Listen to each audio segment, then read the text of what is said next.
আমাদের 25 বছরের যুবক হারামখোর, গাঁজাখোর, বেঈমান, কাফের নেতাদের পিছনে ঘুরে ঘুরে বেড়াচ্ছে।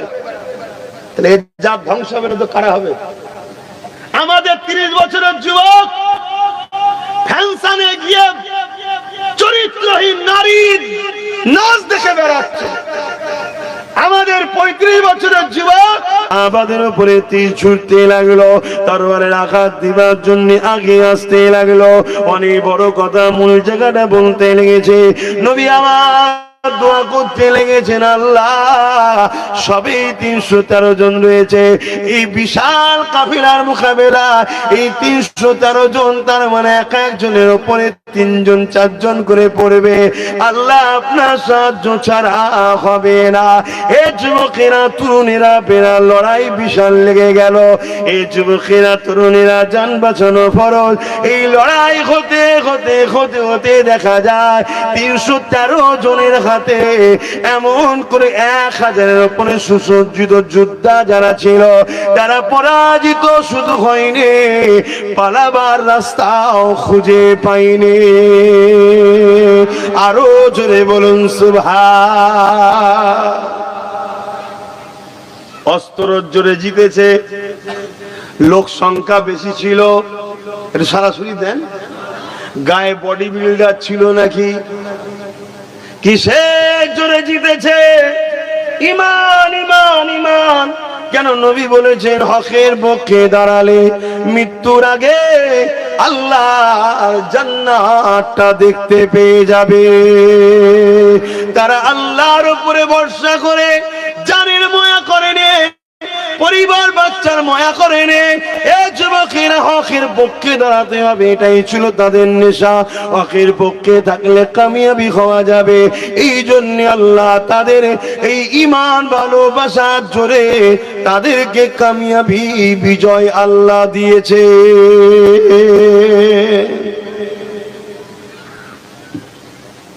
নিশ্চয়ই আপনারা জানেন, কিন্তু আমি কথাটা বললাম কেন? তাহলে জিতলাম কিসের জোরে? ঈমান। তাই পৃথিবী জুড়ে আজকে চেষ্টা চলছে ঈমানকে বার করে নাও। যদি বার নাও করতে পারো, দুর্বল করো।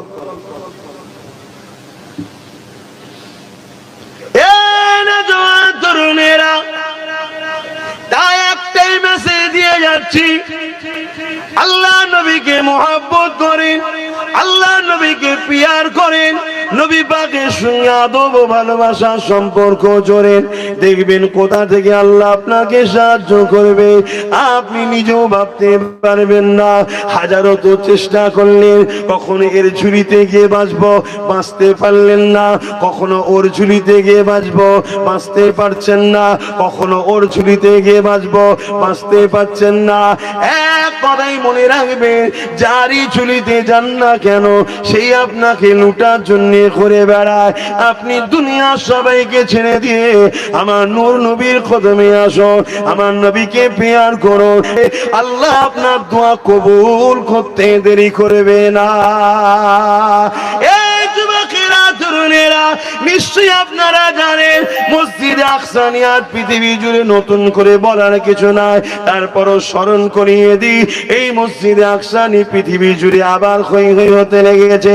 এই মসজিদে আকসা নিয়ে এর আগেও অনেকবার হই হই হয়েছে। ফারুক আজমের জমানাতো হয়েছে। হযরতে ফারুক আজম সেলিফিয়া রোমানীয় সৈন্যদের বিরুদ্ধে মোকাবেলা করে আল্লাহর ঘর মসজিদে আকসাকে উদ্ধার করেছিল। এই যুবকেরা, তরুণেরা, বাপেরা, হযরতে এমন করে দেখা যায় দীর্ঘদিনের পরে আবার এই মসজিদে আকসা মুনাফিক মুসলমানদের কারণে আবার চলে যায় সেলিফিয়া সৈন্যদের হাতে। মনে রাখবেন, আমাদের মধ্যে যে মুনাফিক মুসলমান রয়েছে ওদেরকে যদি চিনতে না পারে আমরা বারবার ঠকেছি, আগামী তো ঠকতে হবে। এই তারিখ গুলোকে জানুন। এই মসজিদে আকসা ওমর ফারুকের ওসিলায় আল্লাহ পাক উদ্ধার করেছিলেন, আজাদ করিয়েছিলেন রোম সম্রাটের হাত থেকে, রোম সাম্রাজ্যের হাত থেকে। কিন্তু তারপরে আবার মুনাফিকদের পাল্লায় পড়ে ওই মসজিদে আকসা আবার সেলিবিয়ারা দখল করে।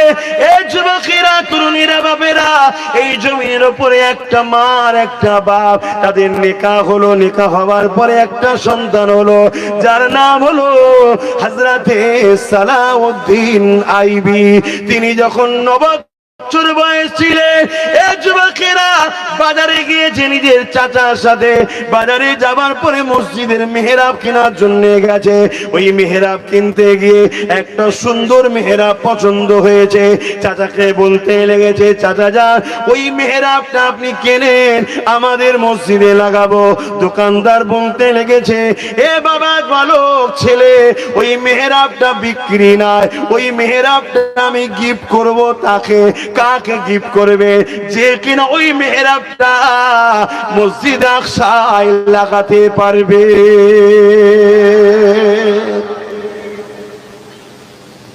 অসুবিধা হচ্ছে। বয়স তখন কত? 9 বছর। মেহরাব পছন্দ হয়েছে, আমাদের মসজিদে লাগাবো। আর দোকানদার বলছে ওটা বিক্রি নাই, ওটা গিফট করব। কাকে? যে কিনা মসজিদে আকসায় গিয়ে লাগাবে। মসজিদে আকসা তখন কাদের দখলে? সেলিবিয়া সৈন্য, পৃথিবীর নাম করা সৈন্য, যারা ইতিহাস পড়েছে জানে। শুনছেন তো নাকি? আর কত সৈন্য ঘিরে রেখেছে? 4 লক্ষ অস্ত্র ঘিরে রেখেছে। আজান বন্ধ, নামাজ বন্ধ। আজ যে মসজিদ মাদ্রাসা নিয়ে হুড়োহুড়ি হচ্ছে, এটা নতুন কি? এটা নতুন নয়। কিন্তু উদ্ধার করতে গেলে যাদের প্রয়োজন, আমাদের ঘরের মায়েরা সেই সন্তান জন্ম দিতে পারছে?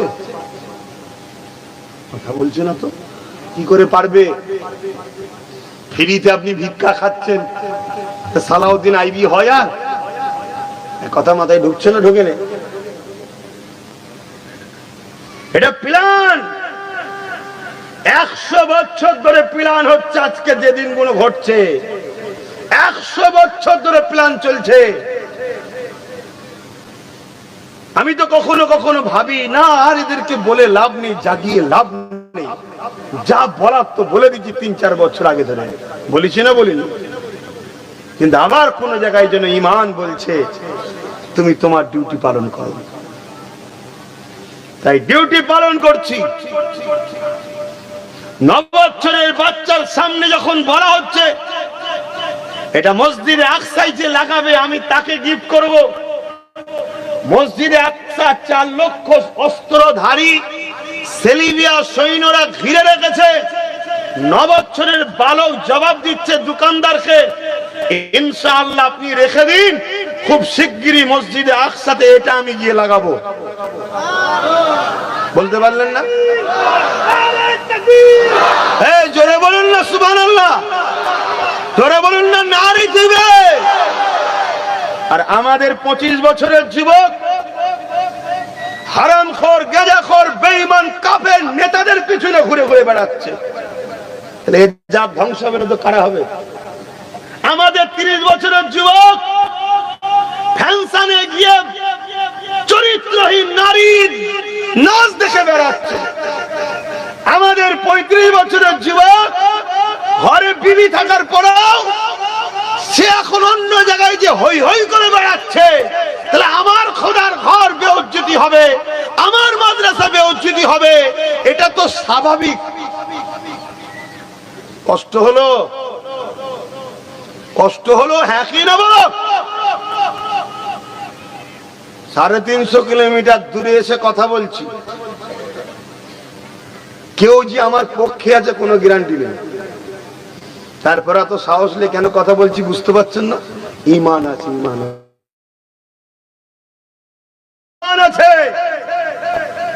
আবার যাবো, কথা মাথায় ঢুকছে না? ঢোকে না? ঈমান আছে, তাই বিশ্বাস আমার আল্লাহর উপরে। তাকদীরকে কখনো চেঞ্জ করতে পারা যায় না। খোদা তাকদীরে যেটা রেখেছে সেটা ঘটবে। কিন্তু যতদিনের জিন্দেগি খোদা দিয়েছে, চেষ্টা করছি খোদা তোমার গোলামি করার, তোমার দাসত্ব করার, তোমার হাবিবের গোলামি করার, হক কথা বলার, সমাজকে বুঝাবার চেষ্টা করছি। যুব সমাজ, তোমার এই বেঈমান, সুদখোর, মুনাফিক, ছদ্মবেশী সেকুলার মার্কা, বাইরে মুসলমান ভেতরে কাফের, এই সবল নেতাদের পিছনে ঘোরা তোমার দিন নয়। এখন তোমার উচিত নিজের পায়ে দাঁড়াও, নিজের পরে নতুন প্রজন্ম মুসলিম যারা বাচ্চা তোমাদের, তাদেরকে মসজিদ, মাদ্রাসা, দিন তাদের হাতে তুলে দাও, যেভাবে তোমার বাপেরা তোমাদের হাতে দিয়েছে। কিন্তু আমাদের ছেলে তো সব ধান্দাই নেই, শয়তান নেতার গদি বাঁচাবার জন্য ব্যস্ত, চোরের সাম্রাজ্য টিকাবার জন্য ব্যস্ত। ওর গাড়ি বাড়ি কি করে হবে আমি মাথা ফাটাচ্ছি, আর ওরা সব উপরে বসে কলমের খোঁচায় আমাদেরকে শেষ করছে। কথা কি ভুল হচ্ছে? ওরাই আমার আল্লাহর নামকে ব্যানারে ঝুলাবে, ওরাই আমার নবীর নামকে ব্যানারে ঝুলাবে, ওরাই আমার নবীর কার্টুন তৈরি করবে, ওরাই আমার ইসলামের বিরুদ্ধে ছোট বড় কথা বলবে। আর তুমি যে যখন বলবে প্রশাসন বন্ধুকে যে ভাই একটু দেখো না, দেখছি দেখছি দেখছি, ততক্ষণ দেখবে না যতক্ষণ না যেটা চাইছিল ওটা হবে। কথা কিছু মানে ঢুকছিল কেন? প্রশাসনের কি ইচ্ছা নেই? আছে, কিন্তু প্রশাসনের ওপর থেকে ফোন আছে তুই যাবিনি আমার হুকুম ছাড়া। কথা বুঝছেন না? বুঝলেন না? যে এই গন্ডগোল লেগে গেল, চলে এলো, তৎক্ষণ করতে তোমার আমার দু তিনটে পড়ে গেছে। শুনছেন না? শুনুন, এটা তো গেল গেল, তারপরে কি হবে? তারপরে হবে কি? হাজার হাজার নিরীহ বেচারি জানেই নি হয়তো কি ঘটেছে, হঠাৎ করে বলছে চকু দিয়ে যাবো। কি কইছি আমি? সাইতো গোয়েন্দাতে আসছিল, যাও কোথায় কোথায়, মার পুটাল লাতি পাচাই, চল গাড়িতে নিয়ে গিয়ে ভোটা দিল। 6 মাস, 1 বছর, 1.5 বছর। এই শুনছেন? খুব ভালো লাগছে না? দুদিন আগে দেখছিলাম একটা মুরব্বী লোকের দাঁড়ি ধরে টানচার গালে চড় মারছে। তোর বাপকে দি কালকে ধরে মারে? হ্যাঁ যুবক, কালকে তোর বাপকে মারে, কেমন লাগবে? সব কিছুর জন্য দোষ তোমার আমার, এ সব কিছুর দোষ তোমার আমার। আমি কোন হুকুমত, কোন সরকার, কোন গভর্নমেন্ট, কোন পুলিশ, কাউকে দোষ দেবো না, সব দোষ তোমার আমার। কেন? তুমি আমি তো এদেরকে সব ঠেলে ঠেলে তুলে বসিয়েছি। বস বস বস, আমার মা, আমার বোন, আমার বাপ, আমার ইসলাম, আমার কোরআনকে শেষ কর, বস। কি ভাবছো আল্লাহ তোমায় ছেড়ে দেবে? দেখো, এইটুকু ছেলের হাতে মোবাইল, ওইটুকু ছেলের হাতে মোবাইল, তাহলে বলো এরা বড় হয়ে ইসলামকে বাঁচাবে? তাহলে এর জন্য দোষী কে বলুন? এর বাপ মা। তোমরা কি ভাবছো জানি না যে হুজুর এরকম করে কথা বলছে, হুজুরে কি ভয় লাগে না আমরা যদি দাওয়াত না করি দূর হয়ে যায়।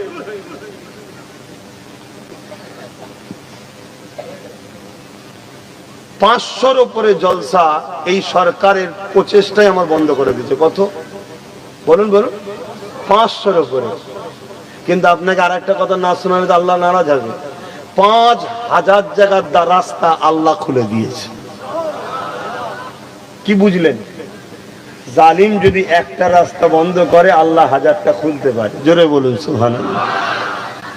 তা আমি কি তোমার ভরসায় কথা বলছি নাকি? হ্যাঁ, যারা আমার মসজিদের নয়, যারা আমার মাদ্রাসার নয়, যারা আমার কোরআনের নয়, যারা আমার রাসূলের দ্বীনের জন্য নয়, তাদের ভরসায় আমি কথা বলছি মনে হচ্ছে? তুমি তো আল্লাহর ভরসা করো, রাসূলকে ভালোবাসো, নবীকে পিয়ার করো, না আল্লাহ তোমাদেরকে শেষ করে দেবে। তুমি যদি মনে করো আমরা শেষ হলে মসজিদ শেষ, এটা ভুল না, এটা ভুল ধারণা, এটা ভুল ধারণা। শুনে রাখো, সর্বপ্রথম যে বাবরিতে আঘাত দিয়েছিল আল্লাহ তাকে ইসলামের কলেমা পড়িয়ে তার দ্বারা 100 মসজিদ আল্লাহ করিয়ে নিয়েছে। জোরে বলুন সুবহানাল্লাহ। তুমি যদি মনে করো আমি শেষ মানে ইসলাম ছেড়ে না, ভুল ধারণা। আবু জেহেল নবীর সবথেকে বড় দুশমন ছিল। আবু জেহেলের ছেলে ইকরামাকে আল্লাহ ঈমানের কলেমা পড়িয়ে নবীর গোলাম বানিয়েছিল। জোরে বলুন সুবহানাল্লাহ। তুমি যদি মনে করো আমি শেষ, তো সব শেষ, ভুল ধারণা। যে বুশ বলেছিল আমেরিকায় মুসলমান ঢুকতে দেবো না, সেই আমেরিকাতেই বুশের কন্যাকে মুসলমান আল্লাহ বানিয়েছে। জোরে বলুন সুবহানাল্লাহ। যে চিঙ্গিস খান বলেছিল ইসলাম মুছে দেবো, তার পুতা ছেলেকে ঈমানের কলেমা পড়িয়ে আল্লাহ সম্রাটের আসনে বসিয়ে তার দ্বারা পুরো বাগদাদকে, ইরাককে আবার সাজিয়ে দিয়েছে। জোরে বলুন সুবহানাল্লাহ।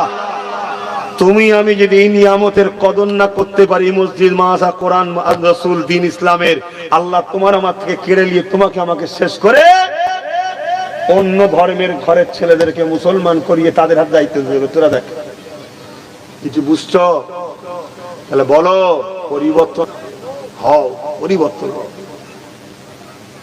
পরিবর্তন হও। রসুল ছাড়া কেউ আমাদের নয়। আমাদের সব সময় মাথায় রাখতে হবে নবী। নবী যে রসুলের পক্ষে সেই মুফতি আমার, যে রসুলের পক্ষে সেই পীর সাহেব আমার, যে রসুলের পক্ষে সেই ইমাম আমার, যে রসুলের পক্ষে সেই বক্তা আমার, যে রসুলের পক্ষে সেই নেতা আমার, যে রসুলের পক্ষে সেই লিডার আমার। যদি সে দেশের পিএম হয়, সিএম হয়, যদি রাসূলুল্লাহ না হয়, তাকে বাদ দাও, তার ডাকে সাড়া দিও না। তোমায় যদি কেউ ভালোবাসে রাসূলুল্লাহর জন্য ভালোবাসবে, তোমাকে কেউ যদি দুশ্মনী করে রাসূলুল্লাহর জন্য করবে, তুমি রাসূলের হয়ে যাও। কথা মাথায় ঢুকছে না? ঢোকে নে? অসুবিধা হচ্ছে নাকি পিছনের ভাইদের? একটু হাতটা তুলে বলবেন অসুবিধা হচ্ছে? হাই হাই হাই হাই, আহা, কোথায় আমরা শেষ হয়ে গেলাম। নবচ্ছেদের বাচ্চাকে বলি সালাউদ্দিনের হুজুরের কথা শুনবেন না? এই বাচ্চা কোনো জানবে না? হ্যাঁ, 9 বছরের বাচ্চা যখন বলেছে, কিছু লোক হেসেছে। আজ আমি যখন বলেছিলাম আয় নিজেদের ক্ষমতা তৈরি করতে হবে, কিছু লোক আমায় গাদ্দার বলেছে, দালাল বলেছে, হেসেছে, মজা নিয়েছে। আজকে হাড়ে হাড়ে বুঝছো না? বুঝুনি? যাবে কোথায়? বলো, তোমাদের পাশে কে আছে? বলো, কে আছে? কেউ নেই। সবকিছু বন্ধ করে দিয়ে নীরবে যে কি চলছে আল্লাহই ভালো জানে। কিছু বুঝতে পারছো না? পারোনি? এক তো 2-3টে গেল, এখনো বন্ধ করে ভেতরে ভেতরে কি কাজ চলছে আল্লাহই জানে। দেখা যাবে 2-3 লাখ খালি করে দিয়েছে। কিছু বুঝতে পারছেন না? পারেন? যাও না। আব্বাস সিদ্দিকী যখন ভুল, লাও ঠেলা সামলাও। অনেক চিল্লিছি, অনেক বুঝিয়েছি। 1 প্লেট বিরিয়ানি পেয়ে আমায় গাল দিয়েছে, 1 কাপ চা খেয়ে গাল দিয়েছে। গাদ্দার বেঈমান নেতার সাথে ফটো তুলেছে, গাল দিয়েছে। যে আমার নেতা আমাকে ফটো দিয়ে দেখেছিস বলে গাল দিয়েছে। আজকে হাড়ে হাড়ে বুঝছে না? বোঝেনে? এ তো তবুও এখন সবে আল্লাহ একটু একটু করে দিচ্ছে। এটা আগামীতে আরো ব্যাপক হবে, আরো ব্যাপক হবে। কেউ তোমাদের পাশে নেই, একটা কেউ নেই। তুমি যে দরজায় যে আঘাত দেবে সেই তোমায় চিনতে পারবে না, ওপর থেকে নিচে পর্যন্ত। সময় থাকতে থাকতে কোমর বেঁধে নাও, সময় থাকতে থাকতে ভিতটা মজবুত করো, সময় থাকতে থাকতে নিজের 10টা হোক, 20টা হোক, 50টা হোক, 60টা হোক, নিজের করো। কথা বুঝছেন না? বোঝেন নি? আর যদি এর পরও বুঝতে পারো, যেদিন দিন আসবে চোখের সামনে বেটিকে টেনে নিয়ে যাচ্ছে, মাকে টেনে নিয়ে যাচ্ছে, বোনকে টেনে নিয়ে যাচ্ছে, সেদিন আব্বাস সিদ্দিকীর ক্যাসেটটা শুনে একটু শুনে নেবে। আরে বলেছিল বেটাটা, কিন্তু কিচ্ছু করার থাকবে না। কিরে যুবক, শুনছিস তো নাকি? হ্যাঁ শোন, শুনে যদি আল্লাহ তোকে পরিবর্তন করে, আল্লাহ হিদায়াত করে, বলুন আমিন। আহা, হযরত সালাউদ্দিন আইয়ুবী আস্তে আস্তে বড় হলো। মনের মধ্যে একটা দামান, একটাই বেদনা। আমি সালাউদ্দিন নিজে জীবন লাগলে জীবন দেবো, আল্লাহর ঘর মসজিদকে আজাদ করাবো জালিমদের হাত থেকে। আজ কোটি কোটি কোটি সালাউদ্দিন রয়েছে, একটা কেউ কখনো ভাবেনি যে আল্লাহর ঘর যাদের দ্বারা ক্ষতি হচ্ছে তাদেরকে কখনো সাপোর্ট